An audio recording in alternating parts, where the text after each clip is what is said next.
Got another custom e-bike build for you. This one is the Stumpjumper, Specialized Stumpjumper. Unless you're over 55, then you might call this the Stump Humper, like my brother does. Just like how you call Chipotle, Chipotle. Okay, so this is the Specialized Stumpjumper. I want to go over what we did to it, what makes this bike really nice, and if you have a bike like this, why you might want to consider doing something similar. I'm Johnny Nerd Out. I am a professional e-bike builder, mechanic, enthusiast, professional enthusiast. So yeah, if you're interested in e-bike stuff, check out my website. If you need help, if you want to buy components, things like that, go to johnnynerdout.com. I do consultations. I help people build stuff like this. If you're even in Saskatchewan or something and you need help building it, jump on a video chat with me, book one, and then I'll help you build your bike. Okay, so this is a Specialized Stumpjumper. This is, I believe this is a large frame. So it's fairly big, but it's really smooth. The front and rear suspension on this, it's like floating on a cloud. It's almost, actually for me personally, it's a little too soft, so I'd probably adjust the dampeners on this thing. This thing has got 29 by 2.3 inch tires, so they're fat and big and fat. They're big fatties, which just adds to like just the comfortness. This feels like riding, kind of reminds me of riding those old like Yamaha 2-strokes, like the pure dirt bikes. It's very soft and really cushiony, just riding over junk. I'll get to the elephant in the room in a minute, just hang with me. So this one has hydraulic disc brakes, front and rear, stops really good. RockShox front fork, Fox rear shock, so high-end stuff. It's got a dropper seat post here. It's really cold out here. It's a grower, not a shower apparently. There we go, needs a little help. Yeah, Shimano disc brakes, hydraulic disc brakes. Okay, so let's go over what we did to this. Obviously, this rear shock, it just ruins putting a battery in there.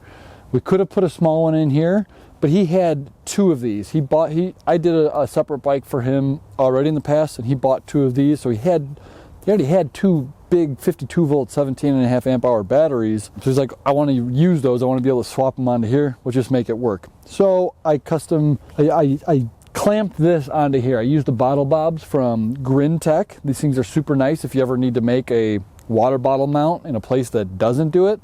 I carry these on my website, and also Lekkie has some that I also carry on the website.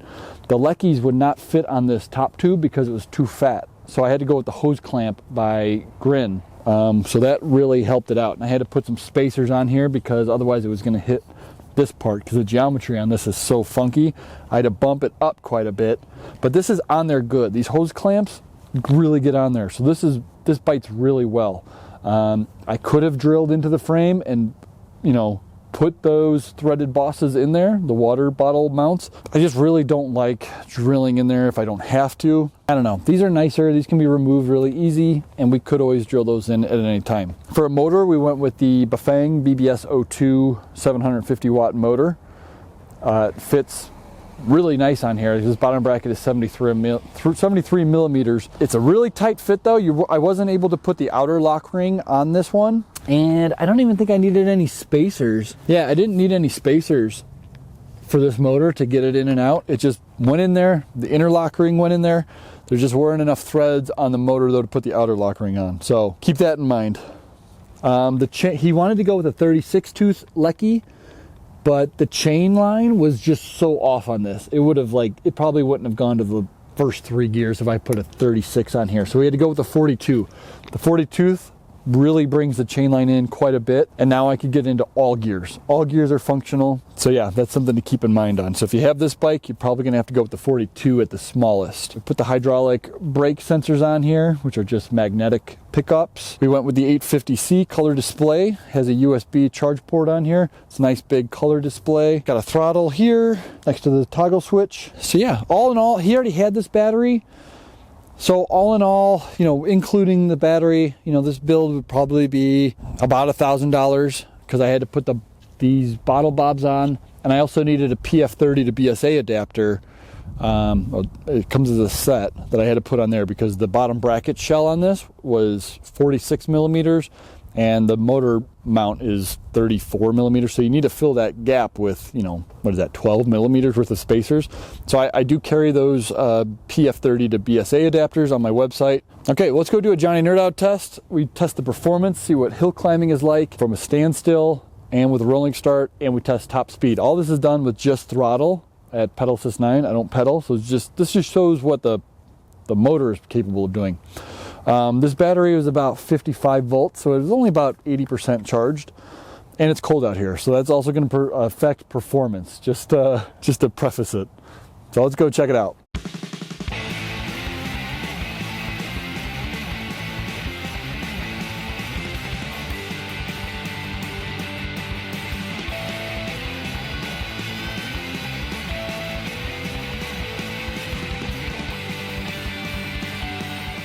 You can see 33 miles an hour top speed.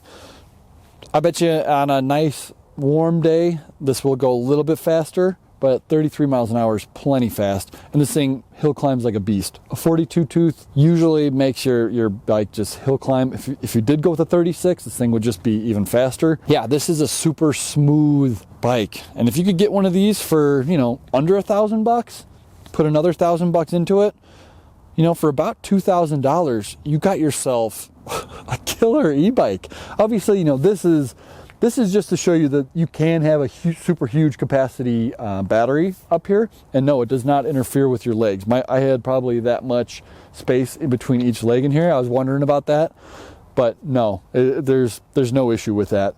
So you could either go with an undermount battery with a small one. Those come in like 6 to 8 amp hours. Or this one's 17.5 amp hour, which is, I'm sorry, 17 amp hour. This one has the Samsung 35E cells, and this one's from EM3 EV. But you can do it. You just got to get creative, and that's one of the cool things about doing custom e-bikes is you dream it, you build it. Isn't that like a furniture store slogan, I think, somewhere back in Chicago? But literally, it's like, hey, I want a full suspension bike. I want it to have a huge battery capacity on it. It's like, you can do it, you just got to figure out how to do it. You've got to make concessions. Obviously, you know, aesthetically, this may not be for some people, but for other people, they're like, I want function over fashion, I don't care. And for that this will work totally. You know, obviously you can't put it underneath here because the front suspension is going to compress and just nail this battery. Cool. All right, hopefully you guys like this. See you later.